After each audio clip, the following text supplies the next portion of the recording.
Amigos y amigas, que tengan excelente día. No vas a creer lo que ocurrió en la mañanera y la mega noticia que suelta la primer presidenta, la doctora Claudia Sheinbaum, al pueblo de México. Esto lo va a cambiar todo. Antes de poner la información, los invitamos a que nos ayuden a suscribirse a su canal, que compartan la información en todas sus redes sociales y que dejen sus comentarios.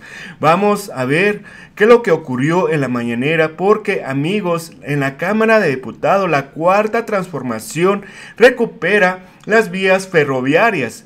La Cuarta Transformación está recuperando todo lo que vendió la oposición.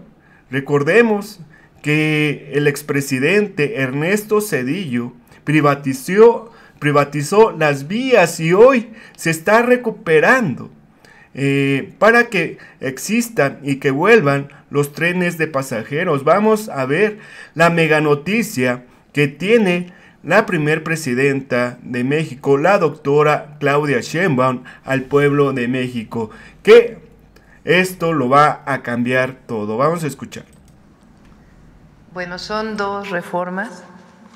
La primera, si ustedes recuerdan, en este espacio, el entonces presidente Andrés Manuel López Obrador lo que mostró, lo que se encontró, es que en los contratos que se hicieron de concesión de ferrocarriles con los privados, había una cláusula que especificaba que en el caso de pasajeros, si no los desarrollaba el privado, los podía desarrollar el Estado. Podrían ser empresas públicas. Esto queda ahora en la Constitución, que el Estado puede utilizar las vías actuales que están concesionadas para transporte de pasajeros. Es decir, es lo mismo que ya venía en los contratos, solo que ahora queda claro en la Constitución. Y eso va a permitir, pues, tener la posibilidad de utilizar esas vías para transporte de pasajeros, o como se hizo en Tren Maya, hacer nuevas vías para un nuevo tren. Esto es muy importante porque al mismo tiempo que se mantiene la concesión del transporte de carga de ferrocarril, se permite ya en la Constitución abiertamente y claramente que en esas mismas vías se pueda operar el tren de pasajeros. Esa es la primera, en pocas palabras. En el caso de la energética, ¿cómo queda? Como bien lo explicó Luz Helena, después de la expropiación petrolera en el 38 y la nacionalización de la industria eléctrica en 1960, operan exclusivamente Pemex, Comisión Federal de Electricidad, y en su momento Luz y Fuerza del Centro. En el año 1992 se modifica la Ley de Servicio Público de Energía Eléctrica y ahí se permite la participación privada en una forma en donde en realidad no se respetaba lo que decía la Constitución, pero a través de una ley secundaria encuentran una manera de participación privada. En ese momento era generación independiente, que el privado generara electricidad y se la vendiera a CFE, el autoabastecimiento y otros esquemas. En el 2008 viene, de hecho en 1999, Zedillo quiere privatizar por completo el servicio eléctrico, y las movilizaciones que hubo en aquel entonces, en las que por cierto participó de manera muy importante el ESME, evitan esa privatización. En el 2008, si se acuerdan, Calderón pretende una nueva privatización. Ahí viene todo el movimiento de las Adelitas del petróleo, foros que se hacen en su momento en el Senado, y ahí viene un nuevo esquema de privatización.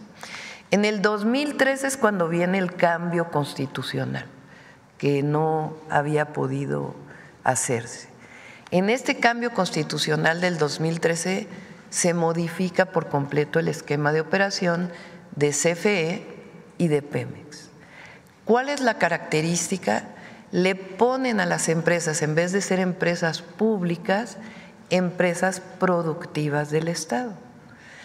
No quiere decir que no queramos que sean productivas. Por supuesto que queremos que CFE y Pemex sean productivas. Pero ¿cuál es la característica?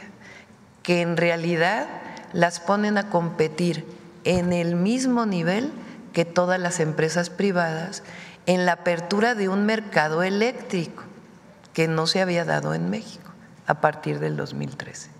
Y en el caso de Pemex, lo mismo. Entonces, estas empresas ya se rigen no por las leyes públicas, sino por las leyes mercantiles, como cualquier empresa privada. ¿Esto qué hace? Pues que formalmente las ponen a competir. En un mercado eléctrico, pues se entiende la competencia. Ahora, ¿qué planteó en su momento al enviar la iniciativa el presidente en la reforma del 21 y todo lo que vino después hasta esta reforma? Lo que empezó a ocurrir es que cuando se genera la electricidad hay un área que se llama el Centro Nacional de Control de Energía, que define cómo entran en operación las plantas que están generando. Entonces ahí, si recuerdan, se le dio preponderancia a las plantas privadas sobre las públicas. Al darle preponderancia a las empresas privadas, pues empiezan a quedar rezagadas la inversión pública que se hizo en algún momento. ¿Esto qué es lo que hizo? Además de otros contratos que se hicieron de sociedades de autoabastecimiento, recuerdan que era una simulación del mercado eléctrico, donde alguien generaba aquí, alguien compraba aquí y decían somos una sociedad y pasan electricidad por las redes de transmisión sin pagar lo que tienen que pagar por las redes de transmisión. Todo esto generó un problema incluso en el propio servicio del sistema eléctrico nacional, un problema técnico. Entonces, ¿qué plantea la reforma que hoy se va a discutir? Es que las empresas regresen a ser empresas públicas. Es decir, no es el mercado su principal función, sino el servicio público. Eso las fortalece. Segundo, la preponderancia de CFE, que SENACE, que es quien despacha la energía, espero que se entienda esto, la energía eléctrica, en cuanto se genera, se tiene que consumir, no, prácticamente no se almacena. Entonces, ¿quién decide qué pasa por las redes de transmisión? El SENACE. Antes se decía, bueno, los privados tienen preponderancia por una serie de reglas, ahora la Constitución dice no, tiene preponderancia Comisión Federal de Electricidad. Incluso las hidroeléctricas, energía limpia, no se les permitía hacer energía limpia. Ahora con esta reforma sí. Y además, nuestro objetivo, que lo planteamos desde la campaña, es que CFE genere el 54% de la energía eléctrica y los privados el 46%, que fue la misma propuesta que hizo en el 2021 el entonces presidente Andrés Manuel López Obrador. Entonces, con esta reforma se va a permitir modificar también las leyes secundarias y aun cuando se respete el mercado eléctrico, ahora CFE pues tiene la preponderancia, regresa a ser pública y Pemex también regresa a ser una empresa pública. Ya después vamos a presentar, porque el objetivo es que sean todavía más productivas que lo que son ahora, que sean más eficientes de lo que sean ahora. Esto es algo importantísimo. Para los privados van a poder generar el 46%. ¿Bajo qué esquemas? A partir de una planeación energética, que es lo que debe existir en cualquier país, y de la definición de reglas muy claras, cómo pueden invertir, en dónde pueden invertir y bajo qué condiciones en este mercado. Y la CFE mantendrá su participación del 54%, aumentando la cantidad de fuentes renovables de energía en un esquema de financiamiento que ya tenemos trabajado. Estas dos reformas son profundas y muy importantes. Entonces, para que lo sepa quienes nos escuchan, la primera ya se aprobó en Cámara de Diputados, la de energía entra hoy o hoy se está aprobando en Cámara de Diputados y luego, como es reforma constitucional, pasa todo el proceso.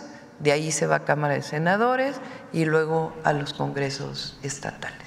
Pero es importante que se conozca esto, que es pues parte de lo que se prometió, que nos comprometimos en campaña, y una esencia muy importante de lo que representa la Cuarta Transformación, a diferencia de todo el periodo neoliberal, que lo que se quería pues era privatizar absolutamente todo y convertir todo en mercancía y abandonar los derechos del pueblo de México.